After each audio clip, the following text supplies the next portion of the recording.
Belanda dulu melarang pribumi sekolah. Yang boleh sekolah orang Kristen. Cina, orang Kristen boleh sekolah. Yang pribumi Muslim tidak boleh sekolah. Jangan pinter. Ini bedanya Belanda dan Inggris. Kalau Inggris menjajah, mendidik rakyat. Singapura, Malaysia, Brunei, pinter-pinter. Kalau Belanda beda. Jangan sampai yang dijajah ini pinter. Itu Belanda. Tahun 1902, ini ringkas, cerita ringkas ini kalau rinci 6 tahun. Tahun 1902 Belanda berubah. Politik etik, ngakunya gitu. Politik akhlak. Yaitu pribumi yang beragama Islam silahkan sekolah. Pintu dibuka lebar-lebar agar pribumi ayo sekolah. Nah, kiai-kiai curiga, para ulama curiga. Ada apa ini? Yang tadinya larang sekolah, sekarang malah boleh sekolah SR, SMP, SMA. Ada apa ini? Jangan-jangan malah tujuannya at least, al-aqal, menjadikan generasi Islam Indonesia tidak begitu semangat berislam. Artinya apa namanya? Almaniyin atau sekuler. Apa namanya? Sekuler. Almaniyin. Tidak ada semangat untuk berjuang Islam. Paling tidak syukur-syukur murtad. Syukur-syukur. Itu harapannya Belanda, syukur-syukur murtad. Minimal almaniyin. Akhirnya para kiai mengharamkan sekolah SR. Haram sekolah SR. Haram nulis dari kiri. Nulisnya kan dari kiri kan. Gak usah kiai dulu banget, enggak. Ayah saya dulu masih gitu. Yang baru wafat tahun 90. Saya Sandri Boyo juga, ayah saya tahun 40 sampai tahun 45. Mondok Lirboyo. Muridnya Mbah Yai Mbah Manaf. Kalau saya Sandri Boyo 68 sampai 71. Ngaji sama Ki Mahrus. Bada subuh Mughnil Labib. Bada Dhul Qudul Juman Sulul Warok. Bada asar Ghayatul Wusul. Bada isya Fathul Wahab. Tapi gak ada yang khatam. Yang penting ngaji, khatam gak penting.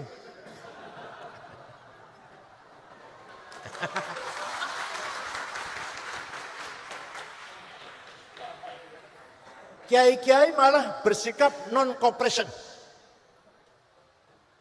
Haram sekolah. Apalagi pakai seluar pendek. Walaupun laki-laki ini, laki-laki. Bukan perempuan, haram. Pahanya kelihatan. Walaupun anak kecil. Walhasil sekolah Belanda haram. Nah, fokus di pesantren-pesantren dengan tafaqquh fiddin. Muhammadiyah menerima.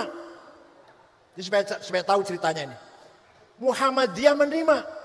Anaknya sekolah Belanda. Tapi Muhammadiyah jasanya besar. Besar jasanya. Menjaga imannya orang-orang Islam yang kerja di kantor-kantornya Belanda. Di kota-kota. Orang Islam yang kerja di kantornya Belanda, terjaga Islamnya. Tidak murtad.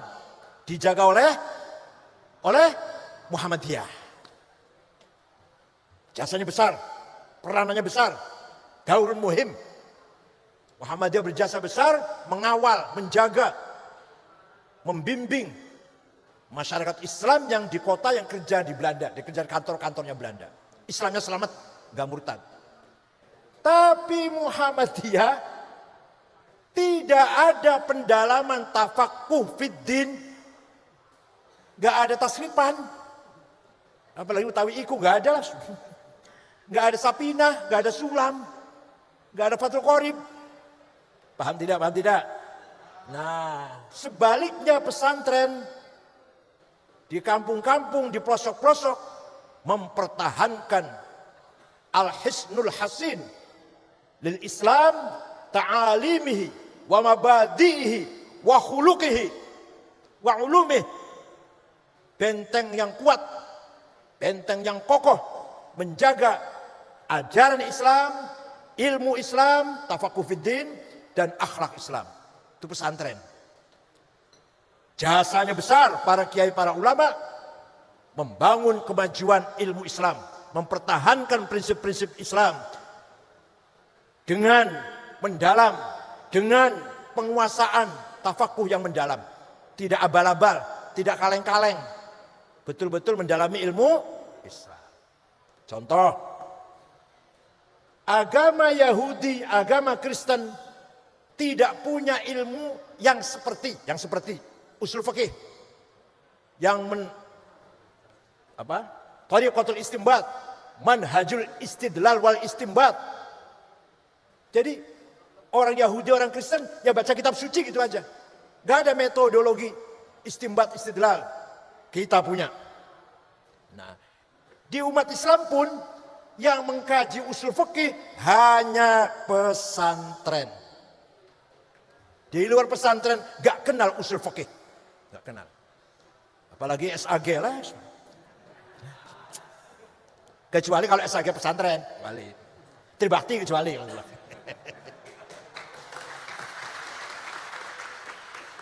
Tidak ada Yahudi Kristen tidak punya ilmu semacam ilmu mustalah hadis. Menseleksi hadis. Mana sahih, apa syaratnya sahih. Mana yang hasan, mana yang dhaif, gak ada di Kristen Yahudi. Di Islam pun yang masih mendalami ilmu ini hanya pesantren. Tidak ada ilmu tafsir. Asbabun nuzul, tafsir bidirayah, tafsir biriwayah, hanya pesantren. Walhasil pesantrenlah yang berjasa besar membangun thaqafah, hadarah Islamiyah di Indonesia. Paham tidak? Kita harus bangga menjadi santri ini.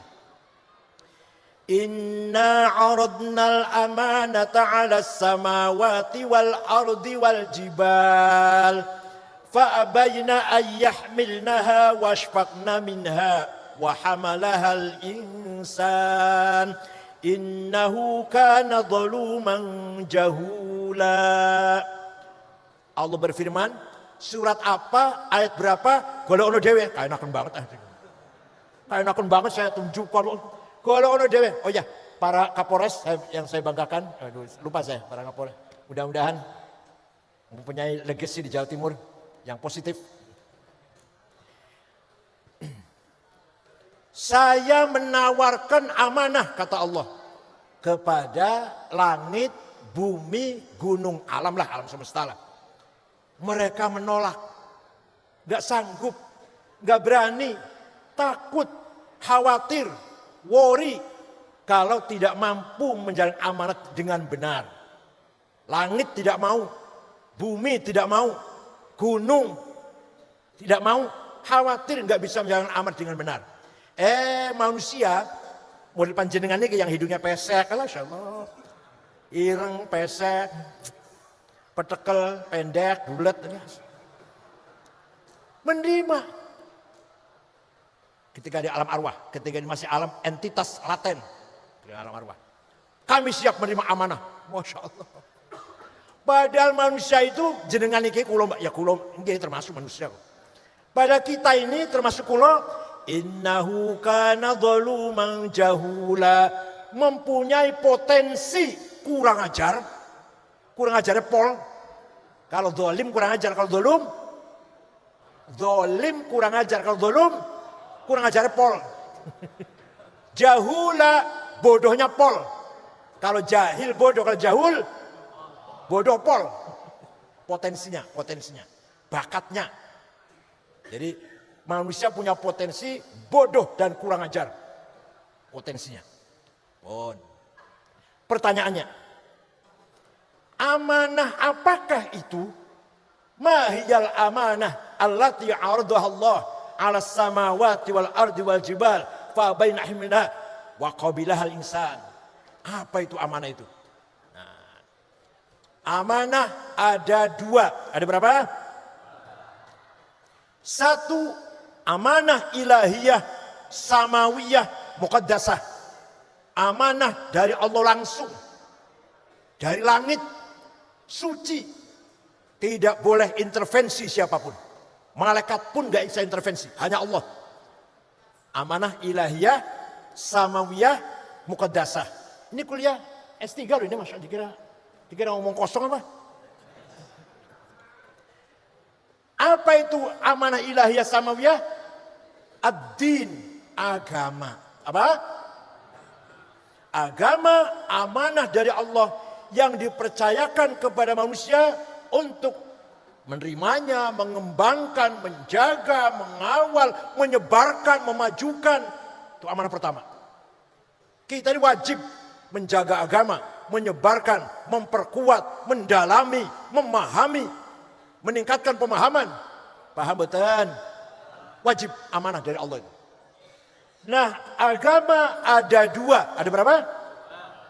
Yang betul-betul dari Allah, gak bisa diotak-atik. Ada dua.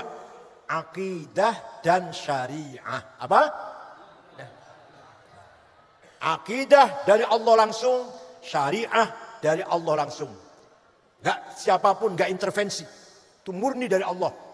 Iman kepada Allah, kepada malaikat, kepada wahyu, kitab suci, iman kepada hari kiamat, khair wa syari, jannah wan nar, tawal iqab, kepada qada qadar, khair wa syarri minallah, itu dari Allah langsung.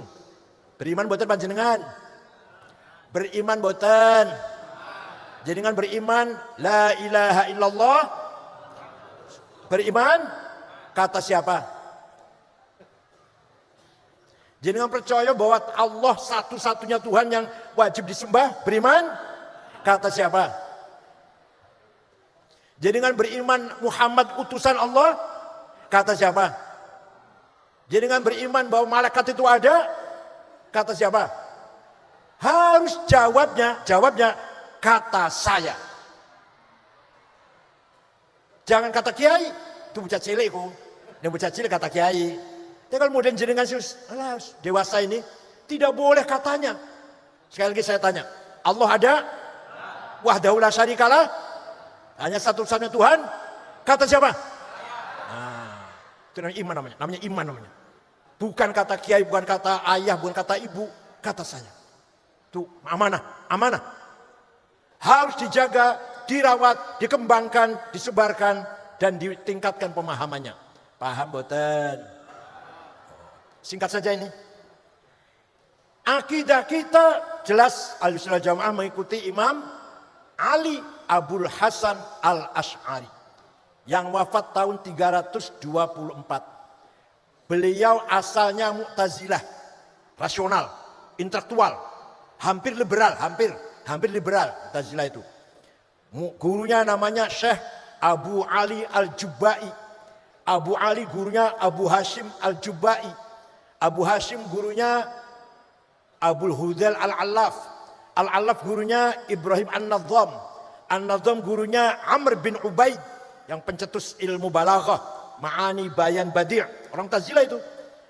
Amr bin Ubaid gurunya Wasil bin Atha, pendiri Mu'tazilah dan pertama kali yang menggagas ilmu kalam, dialektik skolastik namanya. Ilmu kalam itu namanya apa? Ilmu dialektik skolastik. Itu namanya Wasil bin Atha. Wasil bin Atha ini orangnya cerdas. Sayang tidak bisa nyebut R. Apa jadi? Bahasa Jawa apa? Gak bisa ro, gak bisa. Pelo ya. R itu gak bisa. Tapi beliau kalau ngajar berjam-jam, ceramah, khutbah berjam-jam, menghindari huruf ro. Gak pernah menghindari huruf ro. Pinter banget. Gudang garam, gudang uyah.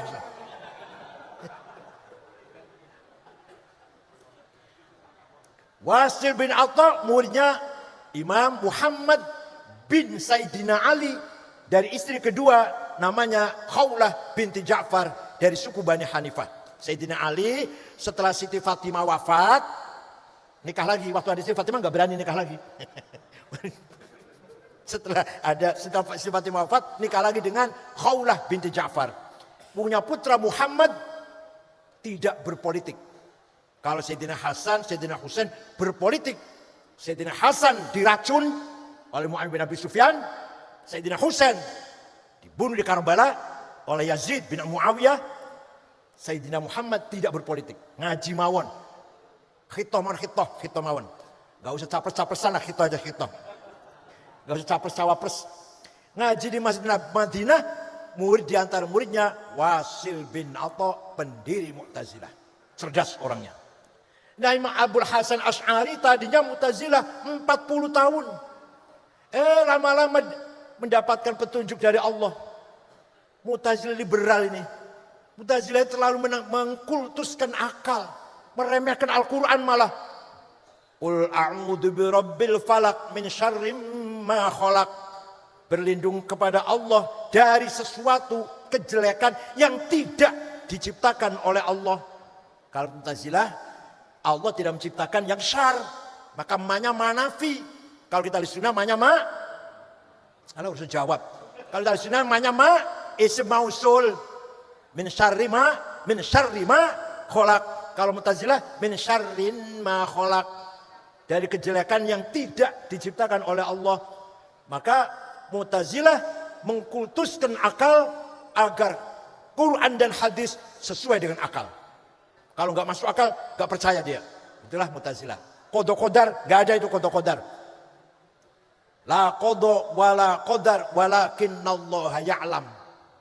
Allah hanya tahu hari ini hujan, hari ini si A mati, si B kecelakaan, tapi dia beruntung, dia celaka, bukan takdir Allah.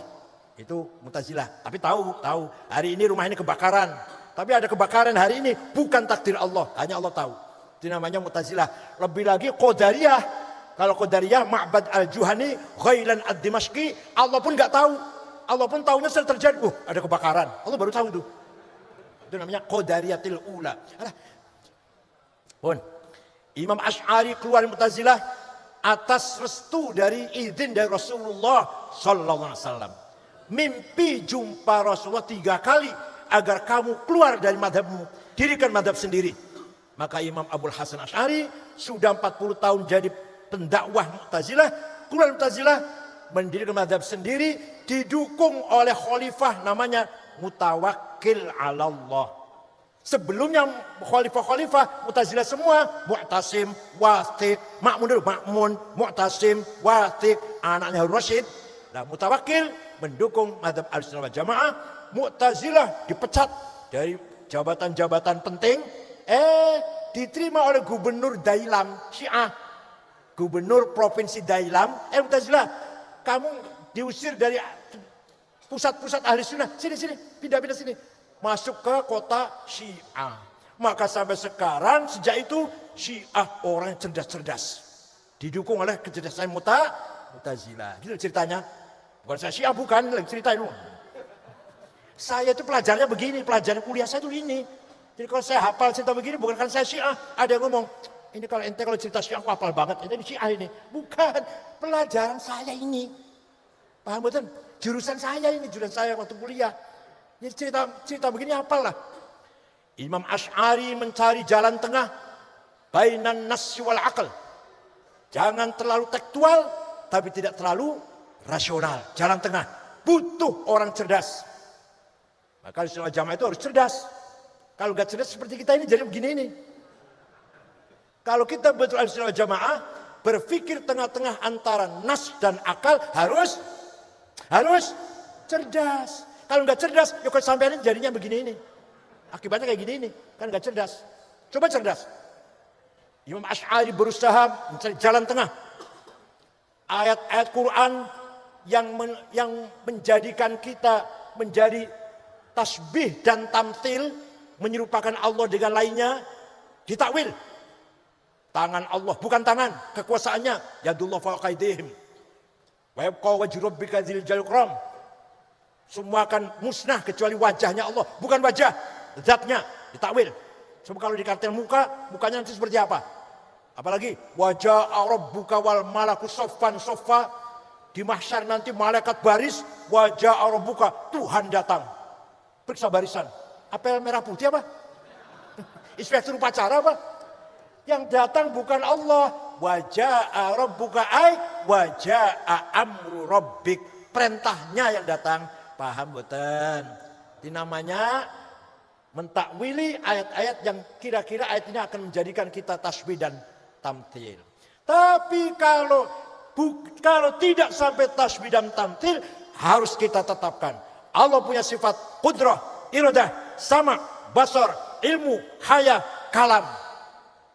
Kata Mu'tazilah, Allah nggak punya sifat. Kalau punya sifat, pertanyaannya, sifatnya Allah qadim apa hadits? Kalau hadits mustahil. Zatnya Allah qadim, masa sifatnya hadits? Kalau qadim, yang qadim banyak banget. Zatnya Allah dan sifatnya. Orang Kristen 3 qadim saja kafir. Lah kamu, berapa qadim kamu? Sifatnya Allah, zatnya qadim. Sifatnya 20 qadim. 21 qadim. Baik Kristen malah. Ini kata Mu'tazilah. Jadi kalau kata Asy'ariyah enggak. Allah punya sifat yang wajib berapa? Jawab berapa? Hafal tidak? Hafal mboten? Paham mboten? Sudah saya sering sampaikan sih. Yang suka lihat YouTube saya sudah sering dengar lah. Di Quran tidak ada ayat mengatakan Allah itu ada. Baca Quran enggak sampean? Pernah baca Quran tidak? Qulhu, Falak, Nas, Al-Fatihah, Alif Lam Mim, ayat kursi, Lam Samawat, La ilaha illallah, Al-Fatihah berkat. Ya, baca itu ya. Baca itu ya. Kalau kita baca Quran dari awal sampai akhir, tidak akan kita jumpai ayat yang mengatakan Allah itu ada. Betul wonten. Gak ada ayat Qurannya. Allah itu wujud. Wonten betul. Kalau Allah itu mendengar, melihat, sami'an, basiran, wonten. Kalau Allah itu hidup, hayyun, qayyum, wonten. Kalau Allah itu maha kuasa, qadirun, muridun, wonten. Tapi Allah itu ada. Wonten boten Quran? Jawab, wonten boten? Yang enggak jawab berarti enggak pernah baca Quran, itu jelas. Imam Asy'ari menyelamatkan umat. Ngeman umat. Maka Asy'ari dengan ijtihadnya, dengan kecerdasannya, Imam Asy'ari menetapkan Allah punya sifat nafsiyah, namanya sifat wujud, malah nomor 1 malah. Ning Qur'ane gak ono, tapi malah jadi sifat wujud nomor 1. Ya Allah, luar biasa Asy'ari. Ngeman panjenengan, ngeman kita. Kalau yang filter, yang cerdas, Ibnu Sina, Al-Farabi, Al-Kindi, Ibnu Rushd, terserah. Mau ngerti sifat wujud apa enggak, mereka udah pinter-pinter. Jenengan ini, insya Allah. Yang orang sifat wujud, gak eruh yang Allah itu ada. Kalau gak ditetapkan sifat wujud. Paham betul? Jadi setelah Imam Asy'ari baca Quran bola-balik tidak menemukan sifat wujud, Imam Asy'ari dengan ijtihadnya membuat dasar pola pikir yang tawassut, yang wasatiyah, dengan menetapkan sifat wujud bagi Allah. Dan itu sifat nomor 1. Karena Imam Asy'ari, kita ini sebenarnya tidak ada, tapi kita ini diadakan oleh yang ada. Yang ada sebelum lafal ada itu ada, sudah ada. Bahkan kita menggunakan lafal ada karena ada yang ada. Kita menggunakan lafal tidak ada karena ada yang ada. Maka yang ada hanyalah yang ada. Gak akan paham sampean? Kita ini sebenarnya tidak ada. Alam bukannya kita. Alam ini sebenarnya tidak ada. Tapi apa? Diadakan oleh yang ada sebelum lafal ada itu ada, sudah ada. Bahkan kita bisa menggunakan lafal ada. Ahmad ada di masjid, Abdullah ada di madrasah. Karena ada yang, atau kita menggunakan kata tidak ada, uang tidak ada, air tidak ada, karena ada yang, maka yang ada hanyalah yang ada. Nah, kita pahami dulu supaya paham. Ada dhamir, pronoun, kata ganti ada 3. Ana, anta, huwa. Saya, engkau, dia. Silakan dipakai, silakan. Ana Said, ana Abdullah, ana Abu Bakar, ana Hasan, ana Zainab, ana Maryam, silakan. Tapi nanti mati semua. Mati enggak? Mati semua. Yang menggunakan ana itu ana Toto, ana Soekardi, mati. Tinggal ana satu yang tidak mati. La ilaha illa ana fa'budni. Tidak ada Tuhan kecuali Itu artinya la wujuda illa ana. Tidak ada yang ada kecuali ana. Itu artinya la ana illa ana. Tidak ada aku kecuali aku. Aku Hasan, aku Abu Bakar, aku Said, aku Abdullah, aku Zainab, aku Maryam, aku Toto, aku Sukardi. Mati kabeh wis. Tinggal ana. Tinggal ana. Allah. Paham boten? Ini nggak pernah diajari gini, jadi sulit banget paham ini. Cuman sarapannya ampas kelapa sih, aduh ya Allah. Apa? Tumpang ya. Sarapan itu susu, madu, jahe. Nah, itu cerdas. Sarapan itu tumpang ya Allah. Waktu saya di sini sarapan kangkung makan siang, kangkung makan malam, sampai muka saya seperti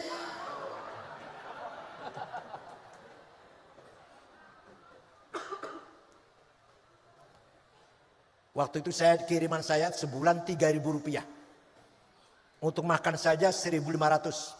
Belum iuran kamar, iuran pondok, iuran madrasah. Entek bisa. Bulannya di warung itu nyatet terus. Nanti kalau datang kiriman bayar, nyatet lagi besoknya. Ngoten mboten panjenengan, ngoten mboten. Rupanya mirip mawon, enggak beda jauh lah. Bon.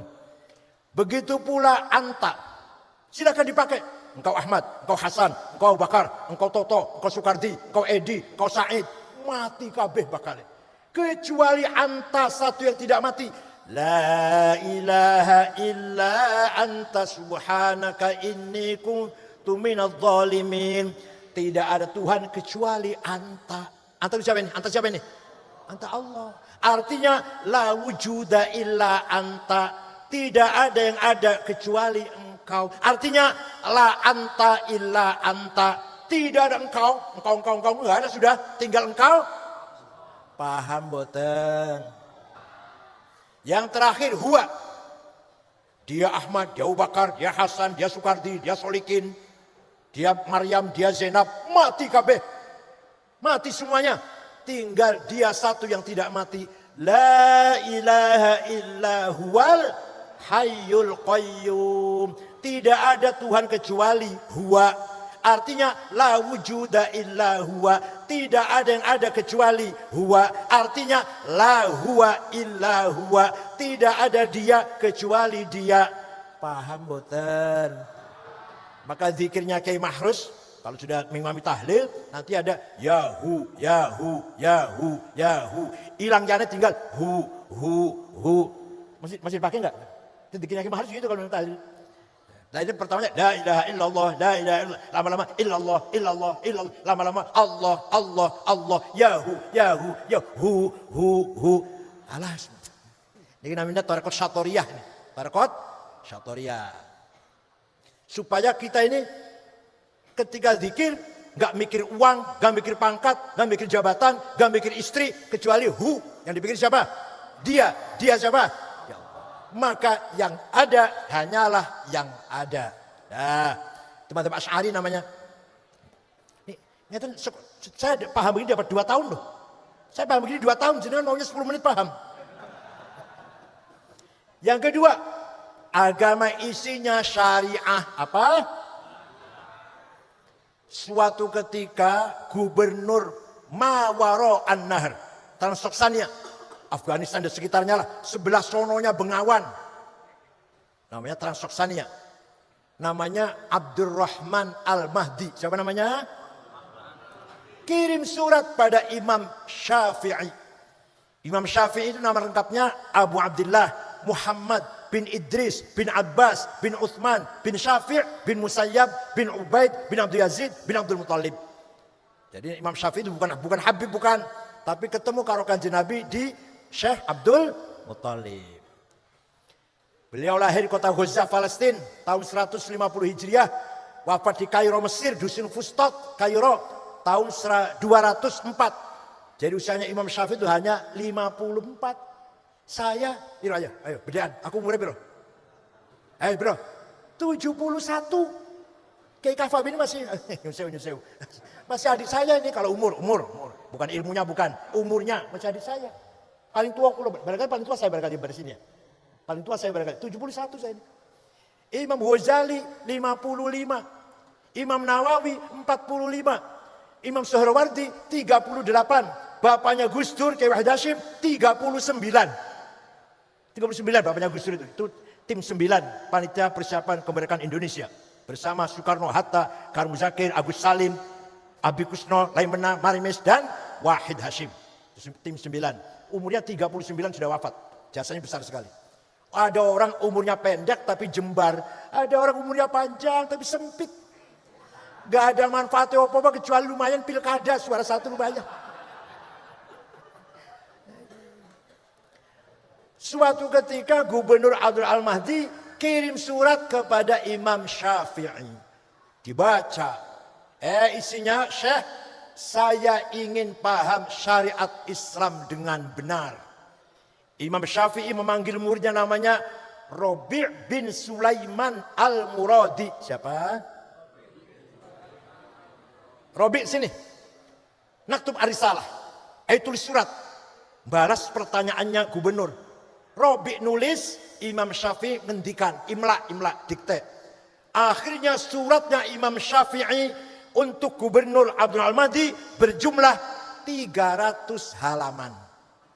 Itulah yang disebut namanya Ar-Risalah. Apa? Saya yakin panjenengan ngimpin delok ora tahu. Jangan kena ngaji, ngimpin delok kita ora ono. Di dua cuma Ar-Risalah dua cuma ning boyan iki. Ar-Risalah Imam Syafi'i awal mula cikal bakal ilmu usulul fiqh. Apa?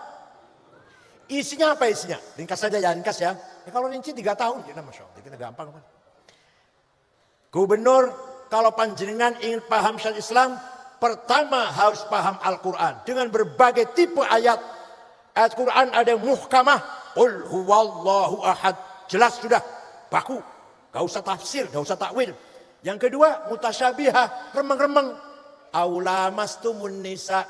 Suami istri punya wudu, senggolan batal, remeng-remeng itu. Imam Syafi'i senggolan amdan au sa'au bi ghairi amad. Sengaja atau enggak sengaja, bisyahwatin au bidun syahwah. Syahwat atau enggak, suami istri, kakek-kakek, nenek-nenek, enggak sengaja senggolan, wudunya batal. Duh, galak banget Syafi'i, galak banget. Imam Malik kalau syahwat batal, kalau enggak sengaja enggak apa-apa. Imam Hambali kalau sengaja batal, kalau enggak sengaja enggak apa-apa. Imam Hanafi suami istri punya wudu, ciuman, pegang-pegang, syahwat, sengaja, enggak batal asal tidak yang satu. Ngerti yang satu kan? Masa enggak ngerti yang satu kan? Pekerjaan jenengan udah setiap malam lagi. Jadi Imam Abu Hanifah tidak batal wudu kecuali kalau yang satu itu, yang satu batal. Berarti ayat ini namanya mutasyabihah. Ada ayat mutlaqah absolut, ada ayat muqayyadah terikat dengan syarat. Ati'ullah wa ati'ur rasul. Wajib taat pada Allah, wajib taat pada Rasulullah. Mutlak. Wa ulil amri minkum. Wajib taat pada pemerintah Pak Jokowi dengan syarat. Enggak mutlak, enggak. Dengan apa? Dengan kalau pemerintahnya baik. Kalau enggak baik. Kalau enggak baik, jangan ditaatin. Paham betul? Ini namanya muqayyadah. Satu rangkaian kalam tapi ada yang mutlaqah, ada yang muqayyadah. Ada ayat ammah dan ayat khossah. Aqimus shalah, wajib sholat umum. Siapa saja, kapan saja, di mana saja. Yang kedua ayat yang khusus, wajib perang. Alladzina ukhriju min diyarihim wa udu fi sabili wa qatalu wa qutilu. Lau kaffiran am sayyi'atim tudkhilannahum jannatin tajri anhar. Ayo keluar dari rumah, perang membunuh orang kafir. Balasannya surga, disambut bidadari, cantik, telanjang, sudah siap pakai. Makanya bilang jadi pengantin. Kata si teroris ini jadi apa? Pengantin, mau kawin dengan bidadari. Di Jawa Timur juga ada Pak, Jawa Timur. Di mana? Di Malang ada. Pasuruan ada. Salim bin Mubarak At-Tamimi. Sudah mati di Syria, namanya Abu Jandal. Di Ngawi ada. Magetan ada, di Jawa Timur. Cirebon juga ada, nggak ketinggalan Cirebon, ada teroris. Cirebon namanya Muazzam, itu bom Tamrin, bom jalan Tamrin. Cianjur Internasional, Hambali, punya paspor Amerika, Pakistan, Libya, paspornya itu, Hambali. Sekarang di penjara di Amerika, Guantanamo. Pemalang, Umar Patek, Hisham Bawazir nama aslinya. Hisham Bawazir.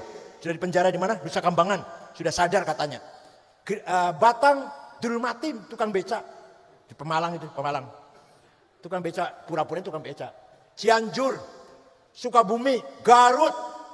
Teroris-teroris nih. Kediri ada nggak? Kediri ada nggak? Oh, nggak ada, Kediri nggak ada ya. Awas kalau ada, awas. Oh gitu ya, di mana? Kamu Inggris. Ada ya? Oh yang di Pare itu ya? Ini ayat khusus. Wajib perang kalau lagi perang. Ayo keluar dari rumah. Perang lawan itu orang kafir. Kalau lagi aman, masa ngebom? Bukan mati syahid, mati sangit. Paham boten? Jadi gara-gara nggak paham usul fikih itu, perintah sholat dan perintah perang disamakan. Padahal usul fikih perintah sholat itu ammah, perintah perang itu khassah. Paham boten? Ada lagi ayat Quran yang hakiki dan majazi. Majazi tadi sudah saya contohkan. Tangan Allah, muka Allah, Allah datang itu majaz. Metafor. Namanya apa? Metafor. Yang terakhir ada nasikhah, ada mansukhah. Ayat yang menjelit dan ayat yang didelit. Nah, sudah paham Quran, belum cukup. Kata siapa? Kata Syafi'i dalam suratnya itu. Wajib juga paham hadits. Karena di Quran perintah sholat, aqimus sholah, aqamus sholah, aqimis sholah, yuqimunas sholah 62 kali. Dengan berbagai sehot, sebagai bentuk kata. Tapi Quran tidak menjelaskan sholat itu namanya apa, berapa kali sehari semalam. Wonten boten teng Quran. Tenan. Di Quran tidak ada kata-kata sholat itu 5 kali. Namanya zuhur, asar, maghrib, isya, subuh. Boten wonten. Tak aya. Bahasanya Pak Isep. Nggak ada. Nah, di hadits ada. Furidat alaikum khamsu maktubat. Adh-dhuhr wal asar wal maghrib wal isya wal fajar. Quran apa hadis? Jadi kalau ada orang hanya pegang Quran, gak mau pegang hadis, tidak akan tahu sholat itu berapa kali yang wajib sehari semalam, dan tidak akan tahu namanya sholat itu apa kalau gak pakai hadis. Hadis ada 4 macam. Ada mutawatir, marwahu jam'un an jam'in la yuhtamalu fil kid wal khata'. Hadis gak mungkin bohong, gak mungkin salah. Lafdhan wa ma'nan atau ma'nan la lafdhan. Yang kedua masyhur, terkenal. Yang ketiga aziz, yang baik, yang bernilai. Yang keempat ahad, individual. Pengen paham betul? Pengen paham betul? Pengen paham betul? Yang ngaji dewe. Sudah paham Quran, sudah paham hadis, belum cukup. Kata siapa? Menurut Imam Syafi'i, sudah paham Quran, sudah paham hadis, belum cukup. Akal harus dipakai. Apa? Akal. Harus dipakai. Akal ulama. Bukan akal sampean wong ngejoroto, pojok. Bukan akal kulo-kulo mboten. Akal sinten akale? Contoh. Prakteknya sholat. Komponennya sholat. Arkanus sholati sab'ata asyar. Rukun sholat 17. Takbiratul ihram, an-niyah, al-qiyamu liman istata'a, qiraatul fatihati fihi, ar-ruku'u at-tuma'nina al-i'tidal dan seterusnya. Quran, hadis, itu hasil dari konsensus para ulama. Yaitu ijma. Akal ulama ada 2. Ada akal kolektif namanya ijma. Ada akal individual namanya kias. Akal dewe-dewe kias, akal rame-rame apa? Ijma. Paham boten? Ini baru contoh sholat tuh. Belum yang lain, ini baru contoh sholat saja. Jadi kalau ada orang tidak mau menerima ijma, gak akan tahu rukunnya sholat. Kalau ada orang sholatnya bagus. Saya tanya, Mas sholatnya bagus Ustaz, belajar dari mana? Oh saya belajar langsung dari Quran dan hadis. Wallahi, saya sumpah. Wallahi bohong. Wallahi Itu mestinya jawabnya, saya belajar dari ayah saya, dari guru saya, dari imam musola di sebelah rumah. Oh, jadi ayah kamu ngajari kamu sholat seperti ini. Iya, itu dari gurunya, gurunya dari gurunya, dari gurunya, dari gurunya. Mentok Imam Syafi'i. Imam Syafi'i gurunya Imam Malik. Imam Malik gurunya Imam Rabi'ah. Rabi'ah gurunya Imam Kharijah. Imam Kharijah putra sahabat Zaid bin Thabit. Sahabat Zaid gurunya Rasulullah SAW. Paham bukan? Jadi kalau ada orang gak mau taklid pada Imam Syafi'i, gak akan tahu rukun sholat berapa. Gak akan tahu. Paling bisa sholat, ya ikut-ikut lah. Tapi buat rukunnya sholat ada berapa? 17, syaratnya ada 6. Islam, baligh, berakal, nutupi aurat, masuk waktu, suci hadas kabir, syaratnya sholat. Gak akan tahu kalau gak taklid Imam Syafi'i. Nah, yang kedua akalnya ulama dewe-dewe, sendiri-sendiri. Namanya qiyas. Contoh, sabu-sabu, heroin, kokain, narkoba lah. Haram apa halal? Di Quran wonten? Inna sabu haram wonten. Hadis wonten qala Rasulullah as-sabu haram Bukhari wonten. Mboten wonten. Lah kok pesan berani mengharamkan? Pesan berani mengharamkan sabu haram. Dari mana tuh landasannya? Ojo-ojo halal ojo-ojo. Dari qiyas. Namanya qiyas burhani. Qiyas apa? Kias fakta. Hada muskirun, ini barang memabukkan. Wa kullu muskirin khamrun, memabukkan termasuk khamr. Wa kullu khamrin haram. Khamr itu bentuknya cair atau padat, warnanya hitam apa putih apa kuning, haram. Fahada haram. Paham betul? Faktanya sama dengan khamr. Khamr di Quran ada. Ya ayyuhalladzina amanu innamal khamru wal maisiru wal ansab wal azlam rijsum min amal syaitani fajtanibuh. Paham? Jadi sabu-sabu haram itu karena jawab ya Allah. Karena qiyas. Kalau nggak pakai qiyas kita nggak tahu hukumnya sabu-sabu.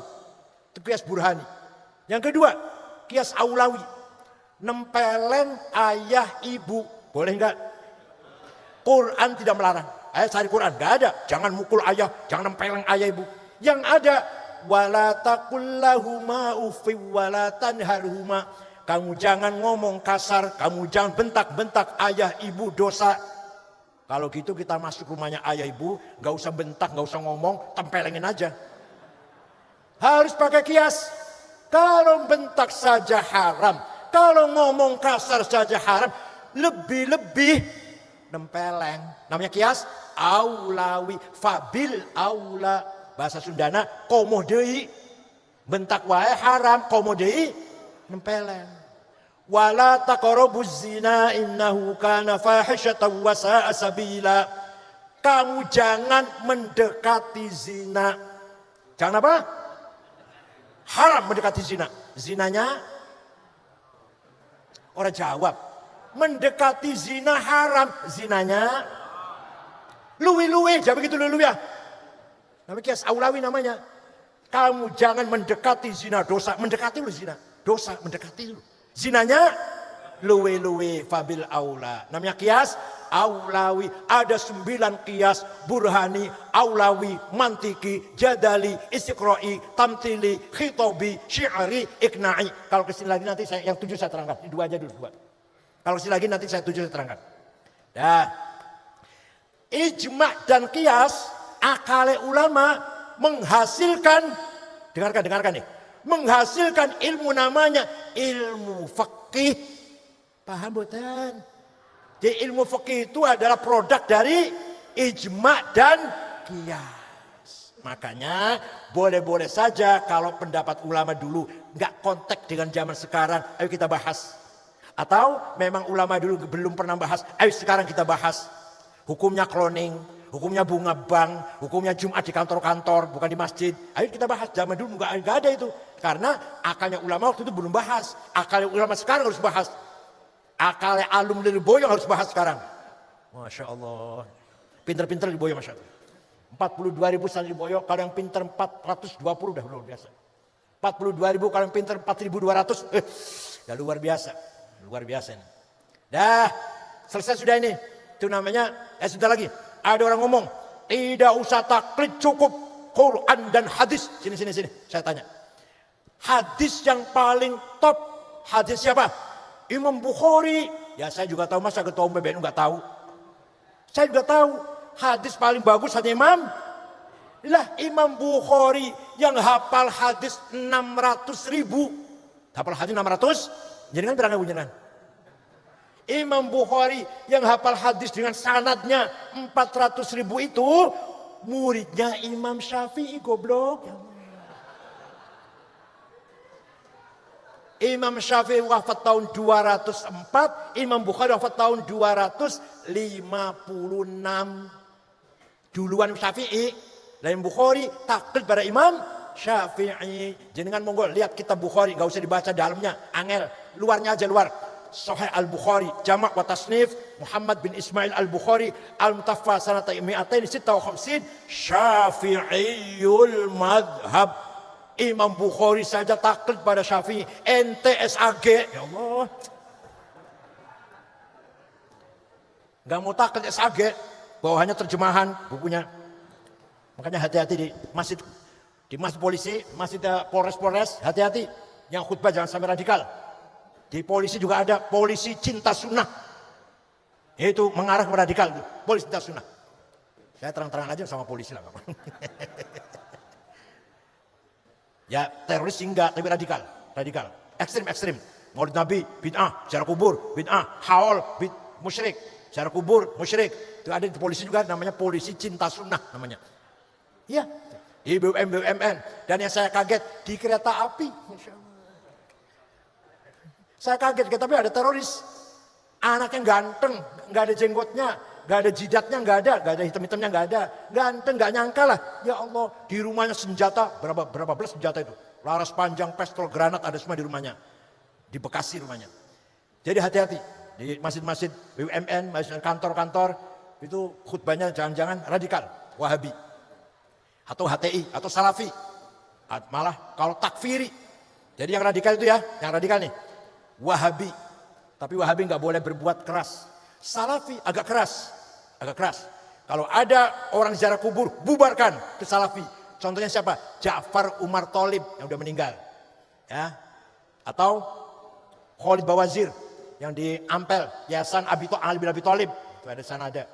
Itu Salafi, bukan teroris, bukan. Yang teroris ada dua, Ansarut Tauhid, non Muslim harus dibunuh. Gereja dibongkar, itu Ansarut Tauhid. Siapa? Mbah Abu Bakar Bashir, Amrozi, Ali Hufron, Mukhlas, Ali Imran, Imam Samudra. Ansarut Tauhid, non Muslim. Yang lebih jahat lagi namanya Ansarud Daulah.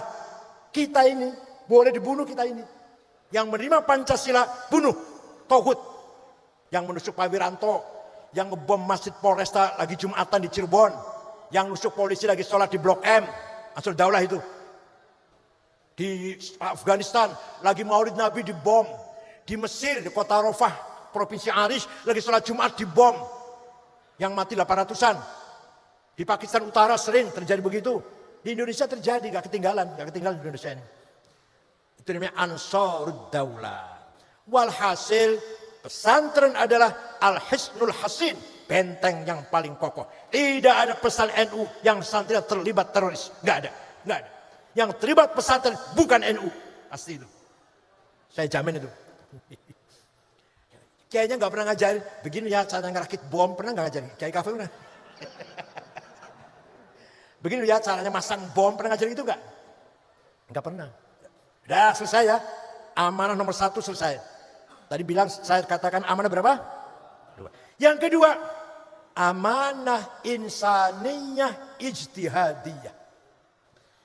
Amanah kedua, amanah yang bersifat manusia dan bersifat kreativitas, kecerdasan. Bukan dari Allah, bukan dari langit.